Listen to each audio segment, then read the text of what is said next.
മാധുര്യമെന്ന് പറയുന്നത്, മധുരമെന്ന് പറയുന്നത്, ആ മധുരം പോലും നുകരാൻ കഴിയാതെ ഷുഗറിന്റെ വലിയൊരു പരീക്ഷണം അനുഭവിക്കുന്ന ആളുകൾ അല്ലാഹുവിന് വേണ്ടി ക്ഷമിക്കാൻ തയ്യാറായാൽ അല്ലാഹു നിങ്ങളെ കൊണ്ടുപോകുന്നത് സ്വർഗ്ഗത്തേക്കാണ്.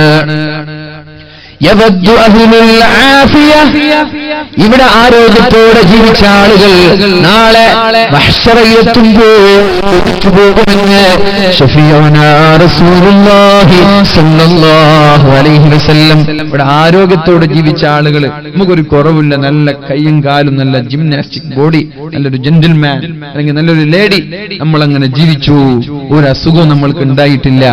അങ്ങനെ നമ്മൾ മരിച്ചുപോയാൽ നാളെ അല്ലാഹുവിന്റെ മഹ്ശറയിലെത്തുമ്പോൾ അവരെ അല്ലാഹു രോഗികളായ ആളുകൾക്ക് നാളെ സ്വർഗ്ഗത്തിൽ നൽകുന്ന സ്ഥാനം കാണുമ്പോ, ക്യാൻസർ ആയിരുന്നു, ഇവിടെ ക്യാൻസർ ആയിരുന്നു, 10 വർഷം ക്യാൻസറായി മരിച്ചുപോയി, അവർക്ക് അല്ലാഹു നാളെ മഹ്ശറയിൽ നൽകുന്ന സമ്മാനങ്ങൾ കാണുമ്പോ, അവരെ മഹ്ശറയിൽ ബഹുമാനിക്കുന്നത് കാണുമ്പോ, അവരെ മഹ്ശറയിൽ അല്ലാഹു ആദരിക്കുന്നത് കാണുമ്പോ, ക്യാൻസർ ഇല്ലാതെ ആഫിയത്തോടെ ജീവിച്ച ആളുകൾ, ആരോഗ്യത്തോടെ ജീവിച്ച ആളുകൾ കൊതിക്കുമത്രേ, ലൗ അന്ന ജുലൂദഹും ലൗ അന്ന ജുലൂദഹും അല്ലാഹുവേ, എന്തിനാണ് നീ എനിക്ക് ദുനിയാവിൽ ആരോഗ്യം തന്നത്? എന്തിനാണ് റബ്ബേ നീ എനിക്ക് ആഫിയത്ത് തന്നത്? നിനക്ക് ദുനിയാവിൽ വെച്ചിട്ട് തീനാനുള്ള കത്രികകൾ കൊണ്ട് എന്റെ ശരീരം കഷ്ണിച്ചു മുറിച്ച് കഷ്ണമാക്കാമായിരുന്നില്ല റബ്ബേ, എനിക്ക് എന്തിനാണ് ആഫിയത്ത് തന്നത്? ഇത്രമാത്രം ഓഫറുകള്, ഇത്രമാത്രം സമ്മാനങ്ങള്, ഇത്രമാത്രം സ്ഥാനമാനങ്ങള് നീ സ്വർഗീയ ലോകത്ത്, പാരത്രിക ലോകത്ത് രോഗികൾക്ക് നൽകുന്നുണ്ടെങ്കിൽ എന്തേ റബ്ബേ എനിക്ക് നീ ദുനിയാവിൽ രോഗം തരാത്തത്? ആഫിയത്തോടെ ആരോഗ്യത്തോടെ തിരിച്ചുപോയ ആളുകൾ കൊതിക്കുമെന്ന് മുഹമ്മദുർ റസൂലുള്ളാഹ്. പക്ഷെ നിങ്ങൾ കൊതിക്കല്ലേ, രോഗം വരാൻ വേണ്ടി കൊതിക്കല്ല. അല്ലാഹു നമ്മൾക്കൊക്കെ ആഫിയത്ത് തരട്ടെ. ഇതെല്ലാം വലിയൊരു പരീക്ഷണമാണ്. ഇങ്ങനൊരു രോഗം വന്നാൽ ക്ഷമിച്ചു നിൽക്കണം. ക്ഷമിച്ചില്ലെങ്കിൽ ഇവിടെ രോഗാണ്, അവിടെ ഇത് കിട്ടൂല. ക്യാൻസറുകാരൻ, ഷുഗറുകാരൻ, ഇങ്ങനെ ഓരോ അസുഖങ്ങൾ ലഭിച്ച ആളുകൾ അല്ലാഹു നൽകിയതല്ലേ, എനിക്ക് കുഴപ്പമില്ല, അങ്ങനെ ക്ഷമിക്കാൻ തയ്യാറായാലേ ഈ ഓഫർ ഉള്ളൂ. അല്ലാതെ ആളുകളോടൊക്കെ എന്താ അല്ലാഹ് എന്നെ നോക്കുന്നില്ല എന്നാ തോന്നുന്നത്, ഒരുപാട് കഷ്ടമല്ലോ, ഞാൻ എത്ര കാലായി രോഗിയായി കിടക്കുന്നു, ഇങ്ങനൊക്കെ പറയാൻ തുടങ്ങിയാൽ നോ ചാൻസ്. മഹാനായ സിദ്ദീഖുൽ അക്ബർ റളിയല്ലാഹു അൻഹുവിനെ സലാം പറയാൻ അല്ലാഹു ജിബ്രീൽ അലൈഹിസ്സലാമിനെ നബി തങ്ങളുടെ സമീപത്തേക്ക് പറഞ്ഞേക്കുകയാണ്. യാ അബൂബക്കർ, അബൂബക്കറേ, യാ അബൂബക്കർ, അബൂബക്കറേ, ജിബ്രീലു യുഖ്രിഉക സലാം, നിനക്ക് സലാം, ജിബ്രീൽ അലൈഹിസ്സലാം സലാം പറയുന്നുണ്ട്. വഅലൈക്കും സലാം. എന്നിട്ട് അല്ലാഹുവിന്റെ ഹബീബ് പറഞ്ഞു, അല്ലാഹു ചോദിക്കുകയാണ്, സിദ്ദീഖേ നിന്റെ അസുഖം ഭേദപ്പെട്ടോ, നിന്റെ അസുഖം ശിഫയായോ എന്ന് അല്ലാഹു ചോദിക്കാൻ പറഞ്ഞിട്ടുണ്ട്. നിനക്ക് എന്ത് അസുഖമായിരുന്നു സിദ്ദീഖേ ഉണ്ടായിരുന്നത് എന്ന് അല്ലാഹു ചോദിക്കുകയാണ് സിദ്ദീഖ് തങ്ങളോട്. നബിയേ, 8 വർഷത്തോളമായി എന്റെ അണപ്പല്ല് അസഹനീയമായ വേദനയായിരുന്നു നബിയേ, എന്റെ അണപ്പല്ലിൽ വല്ലാത്ത വേദനയുണ്ടായിരുന്നു നബിയേ, അസഹനീയമായ സഹിക്കാൻ പറ്റാത്ത വേദന എന്റെ അണപ്പല്ലിൽ ഉണ്ടായിരുന്നു നബിയേ എന്ന് പറഞ്ഞപ്പോ അല്ലാഹുവിന്റെ ഹബീബ് ചോദിച്ചോ, അല്ല സിദ്ദീഖേ, എന്നോടത് പറയാമായിരുന്നില്ലേ? എന്നോട് പറഞ്ഞൂടായിരുന്നോ? പല്ലുവേദന എന്റെ നിഴലായി തണലായി എന്റെ കൂടെ നടക്കുന്ന നിനക്ക് എന്നോടൊരു കാര്യം സൂചിപ്പിക്കാമായിരുന്നില്ലേ? അപ്പോഴാണ് സിദ്ദീഖ് തങ്ങൾ പറഞ്ഞത്, കൈഫ അസ്തകീ അനിൽ ഹബീബി ഇലൽ ഹബീബ്, നബിയേ, എന്റെ സ്നേഹിതനായ അല്ലാഹു എനിക്ക് തരുന്ന രോഗത്തെ ഞാൻ എങ്ങനെയാണ് മറ്റൊരു സ്നേഹിതനോട് പറഞ്ഞു കൊടുക്കുക? എനിക്ക് പടച്ചോൻ തന്ന രോഗം, അല്ലാഹു എന്റെ സ്നേഹിതനാണ്, ആ സ്നേഹിതൻ തന്ന ഒരു രോഗം മറ്റൊരു സ്നേഹിതനോട് ഞാൻ എങ്ങനെയാണ് നബിയെ പറഞ്ഞു കൊടുക്കുക? ഇതാണ് രോഗം വരുമ്പോൾ നമ്മൾ ചെയ്യേണ്ടത്. നാട്ടുകാരോടൊക്കെ പറഞ്ഞു നടക്കണ്ട. ഫോൺ വിളിച്ചിട്ട് ഗൾഫിലേക്കും നാട്ടിലേക്കും കണ്ട ആളുകളോടൊക്കെ എങ്ങനെയാണ്, സുഖാണോ? എന്ത് സുഖം, നടക്കാൻ കഴിയുന്നില്ല, നടുവേദന, നിസ്കരിക്കാൻ കഴിയുന്നില്ല, തിന്നാൻ കഴിയുന്നില്ല, ഉറക്കില്ല, പറയണ്ട. അത് പടച്ചവനോട് പറയും. എന്തിന് നാട്ടുകാരോട് പറയുന്നത്? അവർ ശിവ തരോ, അവർ സുഖം തരോ? ഏതെങ്കിലും ഒരു നാട്ടുകാർ ഇന്ന് വരെ സുഖം തന്നിട്ടുണ്ടോ? അവർക്ക് സന്തോഷം, മാഷാ എനിക്ക് അതന്നെ വേണം, നീ ചെറുപ്പത്തിൽ എന്തൊക്കെ കളിച്ച് എനിക്ക് അത് വേണം, ഇത് മാത്രം പോരാ, ഇതിനപ്പുറം വേണം പ്രാർത്ഥിച്ചിട്ട് അവർ പോവാ. അതുകൊണ്ട് നാട്ടാരോട് പറയാൻ നിൽക്കണ്ട, അള്ളാഹുവിനോട് പറയും. അള്ളാഹുവിനോട് പറഞ്ഞാൽ ഇൻഷാ അല്ലാഹ് നാളത്തെ സ്വർഗം നമ്മൾക്കുള്ളതാണ്. അള്ളാഹു നൽകുമാറാവട്ടെ. പനി പിടിച്ച് പിറുപിറുത്തുകൊണ്ടിരിക്കുന്ന ഒരു സ്വഹാബി വനിതയുടെ സമീപത്തേക്ക് അള്ളാഹുവിന്റെ ഹബീബ് കടന്നു വരുമ്പോൾ പിറുപിറുക്കാൻ, ഹലാക്കിന്റെ പനി അങ്ങനെ പറയാ, നമ്മൾ പറയില്ലേ ഹലാക്കിന്റെ പനി, ഹലാക്കിന്റെ ഔരങ്കഞ്ഞല്ലേ, ഹലാക്കിന്റെ പനിയാണ്, ഹലാക്കിന്റെ പനി, ഒരു ശത്ത പനി, എന്ത് പനി പഠിച്ചോനെ എന്നൊക്കെ പറഞ്ഞിട്ട് ഇങ്ങനെ പിറുപിറുക്കാണ് ഒരു സ്വഹാബി വനിത. അപ്പോഴാണ് അല്ലാഹുവിന്റെ ഹബീബായ മുഹമ്മദുർ റസൂലുള്ളാഹ്, അല്ലാഹുവിന്റെ ഹബീബ് അവിടേക്ക് കടന്നു വരുന്നത്. നബി തങ്ങൾ ചോദിച്ചു, മാലകി തുസഫീൻ, എന്തിനാണ് ഇങ്ങനെ പിറുപിറുക്കുന്നത് നബിയേ? അൽ ഹുമ്മ ലാ ബാറകല്ലാഹു ഫീഹാ, ഒരു ചാത്ത പനിയാണ് നബിയേ, ഒരു ഹലാക്കിന്റെ പനിയാണ് നബിയേ. നബി തങ്ങൾ പറഞ്ഞു, ലാ തസുബ്ബിൽ ഹുമ്മ, പനിയെ ചീത്ത പറയരുത്, രോഗത്തെ ചീത്ത പറയരുത്, തലവേദനയെ ചീത്ത പറയരുത്, പല്ലുവേദനയെ ചീത്ത പറയരുത്, നടുവേദനയെ ചീത്ത പറയരുത്, അസുഖങ്ങൾ ഉണ്ടായാൽ ചീത്ത പറയരുത്, കുറ്റം പറയരുത്. കാരണം ഫഇന്നൽ ഹുമ്മ, ഒരു പനി നമ്മളിലേക്കുണ്ടായാൽ ഒരു മരത്തിൽ നിന്ന് ഇലകൾ കൊഴിഞ്ഞു വീഴുന്നത് പോലെ നമ്മുടെ ശരീരത്തിലെ പാപങ്ങൾ അല്ലാഹു പുറത്തു തരുമെന്ന് മുഹമ്മദുർ റസൂലുള്ളാഹ്. ഒരു മരത്തിന്റെ ഇലകൾ വീഴുന്നത് പോലെ ഒരു പനി വന്നാൽ പാപങ്ങൾ മുഴുവൻ ഇങ്ങനെ വീണിപ്പോ. ഒരു തലവേദന വരുമ്പോൾ തെറ്റില്ലാതാവും. കുറെ രോഗം ഉണ്ടായാൽ മരിക്കുമ്പോൾ ഒരു അസുഖം, ഒരു തെറ്റുണ്ടാവൂല. റസൂലുള്ളാഹി സ്വല്ലല്ലാഹു അലൈഹി വസല്ലം പറഞ്ഞല്ലോ,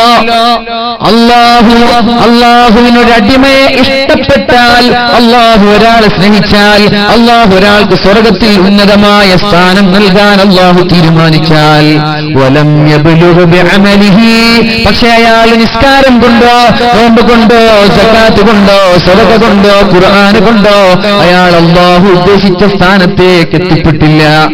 ഇന്നലിൽ ജന്നതി മിഅത ദറജ, സ്വർഗത്തിന് 100 തട്ടുണ്ട്, സ്വർഗത്തിന് 100 തട്ടുണ്ട്. 8 കവാടങ്ങളും 100 തട്ടുകളുമാണ് സ്വർഗത്തിനുള്ളത്. ഒരു കവാടത്തിന്റെ ഇടയിൽ 500 വർഷത്തെ വഴി ദൂരമുണ്ട് എന്ന് ശഫീഉനാ റസൂലുള്ളാഹ്. 8 കവാടം, 8 വാതിൽ, ആ വാതിൽ ഒരു വാതിലിന്റെയും മറ്റേ വാതിലിന്റെ ഇടയിൽ 500 വർഷത്തിന്റെ ദൈർഘ്യമുണ്ട്. ചില ഹദീസ് കാണാം മക്കയുടെയും ബസ്രയുടെ ഇടയിലുള്ള ദൂരമുണ്ട്. ഒത്തിരി വിശാലായിരിക്കും സ്വർഗം എന്ന് പറഞ്ഞാൽ നമ്മൾ വിചാരിച്ച ആകെ ഒരു ഫ്ലാറ്റ് പോലെ അല്ല ഈ സ്വർഗം എന്ന് പറഞ്ഞാൽ. 100 തട്ടുള്ള ബുർജ് ഖലീഫ അല്ല സ്വർഗം എന്ന് പറഞ്ഞാൽ. നമുക്ക് വേഗം 100 തട്ട് എന്ന് പറയുമ്പോൾ ഇത് ബുർജ് ഖലീഫ തന്നെ അങ്ങനെ തോന്നുക. അല്ലല്ല, ബുർജ് ഖലീഫ അല്ല.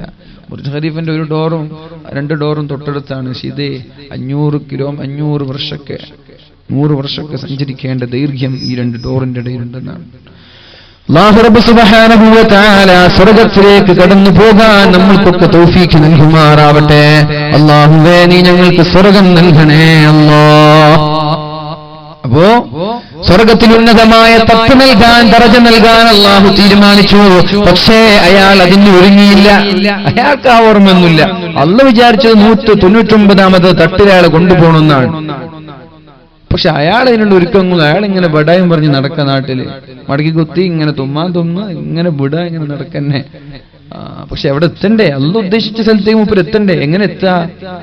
എങ്ങനെയാണ് എത്തുക? അദ്ദേഹത്തിന്റെ ജീവിതത്തിന്റെ അവസാന ഭാഗങ്ങളിൽ അല്ലാഹു അയാളെ മാരകമായ രോഗം നൽകും. സഹിക്കാൻ കഴിയാതെ വേദനാജനകമായ രോഗം നൽകി അല്ലാഹു പരീക്ഷിക്കും. ആ രോഗം വരുമ്പോൾ അവൻ ക്ഷമിക്കും. അങ്ങനെ ക്ഷമിക്കുമ്പോൾ 2, 3, 4 വർഷം രോഗം വന്ന് രോഗിയായി കിടക്കുമ്പോൾ കഴിഞ്ഞ കാലങ്ങളിൽ ചെയ്ത എല്ലാ പാപങ്ങളും അല്ലാഹു പുറത്തു കൊടുത്ത് ഈ രോഗം കാരണം അല്ലാഹു അവന്റെ ദറജ അധികരിപ്പിച്ച് ഒരു തെറ്റുപോലും ഇല്ലാത്ത അവസ്ഥയിലാണ് അല്ലാഹു അയാളെ മരിപ്പിക്കുന്നത് എന്ന് ശഫീഉനാ റസൂലുള്ളാഹ്. അല്ലേ, മഹാന്മാരൊക്കെ പെട്ടെന്ന് മരിച്ചു പോവാറില്ല. കുറച്ച് രോഗിയായിട്ടാ മരിച്ചു പോവാ. കുറച്ച് രോഗിയായിട്ട് കിടക്കും, പിന്നെ മരിച്ചു പോവാ. എന്തിനാണ്? അവർക്കൊന്നും കൂടി സ്ഥാനം, കാറ്റഗറി, Z കാറ്റഗറി കൊടുക്കാനാണത്. 1 മാസം രോഗിയാകും, ഒരാഴ്ച രോഗിയാകും. ആരെപ്പോ രോഗിയാതെ മരിച്ചു പോയത്? എല്ലാവരും പെട്ടെന്ന് മരിക്കൽ കുറവാണ്. മഹാനായ മാനു ഉസ്താദിനെ പോലെയുള്ള ചെറുശ്ശേരി സൈനുദ്ദീൻ മുസ്ലിയാർ, ഇവിടുത്തെ ആദരണീയരായ ഉസ്താദിനെ പോലെ മഹാനായ ശംസുൽ ഉലമ കൂട്ടുമല ഉസ്താദ്, കോയക്കുട്ടി ഉസ്താദ്, എല്ലാവരും മരിക്കുന്നതിന് മുമ്പ് ആഴ്ചയോ മാസങ്ങളോ രോഗിയായി കിടന്നിട്ടുണ്ട്. അതെന്തിനാ Z കാറ്റഗറി കൊടുക്കാനാണ്. അല്ലാഹു അവരുടെ കൂടെ സ്വർഗത്തിൽ ഒരുമിച്ച് കൂടാൻ നമ്മൾക്ക് തൗഫീക്ക് നൽകട്ടെ. അപ്പോ രോഗങ്ങളും പരീക്ഷണങ്ങളും നിങ്ങളോട് ചൊടിയുള്ളത് കൊണ്ട് തരികയല്ല, നിങ്ങളോട് വെറുപ്പുള്ളത് കൊണ്ട് തരികയല്ല. അല്ലാഹുവിനെ ഇഷ്ടക്കാരെ അല്ലാഹു പരീക്ഷിക്കുകയാണ്. ഇന്നല്ലാഹ ഇദാ അഹബ്ബ അബ്ദൻ ഇബ്തലാ. അല്ലാഹു ഒരാളെ സ്നേഹിച്ചാൽ അയാൾ അല്ലാഹു പരീക്ഷിച്ചു കൊല്ലുമെന്ന് മുഹമ്മദുർ റസൂലുള്ളാഹ്. ഇഷ്ടമുള്ള ആളെ നന്നായിട്ട് പരീക്ഷിക്കും, നല്ല സ്നേഹമുള്ള ആൾക്ക് നല്ല പരീക്ഷണം. അതുകൊണ്ടാണ് മുസ്ലിമീങ്ങൾ ഏറ്റവും പ്രയാസങ്ങൾ അനുഭവിക്കേണ്ടി വരുന്നത്. നിങ്ങൾ കണ്ടിട്ടില്ലേ? അമേരിക്കയിലോ ചൈനയിലോ ഫിലിപ്പീനിലോ അതുപോലെ മറ്റുള്ള അമുസ്ലിം രാജ്യങ്ങളിൽ ഒരു കൊടുങ്കാറ്റ് വരുമ്പോ, ഒരു ഭൂകമ്പം വരുമ്പോ, ഒരു സുനാമി വരുമ്പോ ആകെ വിരലിലെണ്ണാവുന്ന ആളുകളെ മരിച്ചു പോകുന്നുള്ളൂ. പക്ഷേ ഒരു മുസ്ലിം രാഷ്ട്രത്ത് ഭൂകമ്പമോ കൊടുങ്കാറ്റോ സുനാമിയോ കടന്നു വന്നാൽ മരിച്ചു പോകുന്നത് ലക്ഷക്കണക്കിന് ആളുകളാണ്. അല്ലാഹുവിന് ഇഷ്ടമുള്ള ആളുകളെ അല്ലാഹു പരീക്ഷിക്കുകയാണ്. ഇന്നല്ലാഹ ഇദാ അഹബ്ബ അബ്ദൻ ഇബ്തലാ. അല്ലാഹു ഒരാളെ സ്നേഹിച്ചാൽ അല്ലാഹു അയാൾക്ക് നിരന്തരമായ തലവേദന നൽകും, നിരന്തരമായ ഷുഗർ നൽകും, ക്യാൻസർ നൽകും, അങ്ങനെ ഒരുപാട് അസുഖങ്ങൾ നൽകും. പക്ഷെ അല്ലാഹു നമ്മൾക്കൊക്കെ അസുഖമില്ലാതെ സ്വർഗം നൽകട്ടെ. ഒരുപക്ഷെ അങ്ങനെ അസുഖമുണ്ടായി ക്ഷമിക്കാൻ കഴിഞ്ഞില്ലെങ്കിൽ അത് പ്രശ്നമാണ്. അതുകൊണ്ട് നിങ്ങൾ ഒരിക്കലും അസുഖത്തെ ചോദിച്ചു വാങ്ങല്ല. അല്ലാഹു നമ്മൾക്കൊക്കെ ആഫിയത്ത് നൽകട്ടെ. അല്ലാഹു ആഫിയത്ത് നൽകട്ടെ. ആമീൻ. ഇത്ര രോഗികൾ. നമ്മുടെ ഹമീദ് കൊളോട്ട് നല്ല ചെറുപ്പക്കാരനാണ്, നല്ല ദീനിനെ സ്നേഹിക്കുന്ന, സമസ്തയെ സ്നേഹിക്കുന്ന, SKSSF-നും SYS-നും ഒക്കെ ഓടിച്ചാടി നടന്നിരുന്ന ചെറുപ്പക്കാരൻ. അല്ലാഹുവേ ശിഫ നൽകണേ റബ്ബേ. അല്ലാഹുവേ ആ ചെറുപ്പക്കാരന് ആഫിയത്ത് നൽകണേ അല്ലാ. എത്രയും പെട്ടെന്ന് ആഫിയത്തോടെ ആരോഗ്യത്തോടെ നമ്മളിലേക്ക് മടങ്ങി വരാനും കഴിഞ്ഞതിന് പകരമായി ഒന്നും കൂടി ആരോഗ്യത്തോടെ സേവനം ചെയ്യാനും ആ ചെറുപ്പക്കാരൻ നീ തൗഫീഖ് നൽകണേ അല്ലാ, ശിഫ നൽകണേ അല്ലാ. അല്ലാഹുമ്മ അൻതശ്ശാഫി, അല്ലാഹുമ്മ അൻതശ്ശാഫി, അല്ലാഹുമ്മ അൻതശ്ശാഫി. അല്ലാഹുവേ നീയല്ലാതെ ശിഫ നൽകുന്നവനില്ല റബ്ബേ. മംഗലാപുരത്തുള്ള ഒരു ഡോക്ടർക്കും ശിഫ നൽകാൻ കഴിയില്ല റബ്ബേ. നീ വിചാരിച്ചില്ലെങ്കിൽ ലോകത്തുള്ള ഒരു കുഞ്ഞുമോനും ശിഫ നൽകാൻ കഴിയില്ല റബ്ബേ. നിന്റെ ഖളാ ആണ് റബ്ബേ ഞങ്ങൾക്ക് വേണ്ടത്, നിന്റെ വിധിയാണ് റബ്ബേ ഞങ്ങൾക്ക് വേണ്ടത്. ഇദാ അറാദ ശൈഅൻ അൻ യഖൂല ലഹു കുൻ ഫയകൂൻ. അല്ലാഹുവേ ശിഫ നൽകാൻ നീ ഉദ്ദേശിച്ചാൽ, നീ ഇഷ്ഫി എന്ന് പറഞ്ഞാൽ അവിടെ ശിഫ ലഭിക്കുമല്ലോ അല്ലാ. അതുകൊണ്ട് ഡോക്ടർമാരിൽ ഞങ്ങൾക്ക് യാതൊരു പ്രതീക്ഷയുമില്ല റബ്ബേ. ഭൂരിഭാഗം ഡോക്ടർമാരും മനുഷ്യന്മാരുടെ ശരീരം വെച്ച് ചൂഷണം ചെയ്യുന്നവരാണെന്ന് പറയാതിരിക്കാൻ വയ്യ. മനുഷ്യന്റെ ജീവിതം വെച്ച് ചൂഷണം ചെയ്യുന്ന ഹോസ്പിറ്റലുകൾ നമ്മുടെ കേരളക്കരയിലും കേരളത്തിന്റെ ചുറ്റുഭാഗത്തുള്ള സംസ്ഥാനങ്ങളിലുമുണ്ട്. മരിച്ചുപോയ ആളുകളെ 2-3 ദിവസം വെന്റിലേറ്ററിൽ വെച്ചിട്ട് ലക്ഷങ്ങൾ വാങ്ങിക്കുന്ന മയ്യത്ത് കൊണ്ട് വിലപേശുന്ന ഡോക്ടർമാരെ, നിങ്ങൾക്കൊരു പക്ഷേ സമ്പത്ത് ലഭിച്ചേക്കാം. നിങ്ങൾ കളിക്കുന്നത് റബ്ബിനോടാണ്, മറക്കണ്ട. നിങ്ങൾ കളിക്കുന്നത് റബ്ബിനോടാണ്. ഇല്ലാത്ത രോഗം പറഞ്ഞ് വലിയ വലിയ വിലപിടിപ്പുള്ള മൂല്യമായ മരുന്നുകൾ നൽകി മനുഷ്യന്മാരുടെ ആരോഗ്യത്തെ വെല്ലുവിളിക്കുന്ന ഡോക്ടർമാരെ, അല്ലാഹുവിനെ പേടിക്കാത്ത ജോലിയാണ് നിങ്ങൾ ചെയ്യുന്നതെങ്കിൽ അതിനേക്കാൾ വലിയ അസുഖങ്ങൾ നിങ്ങൾക്ക് നൽകി പരീക്ഷിക്കാൻ അല്ലാഹുവിന് കഴിയാഞ്ഞിട്ടല്ല. മനുഷ്യന്മാരുടെ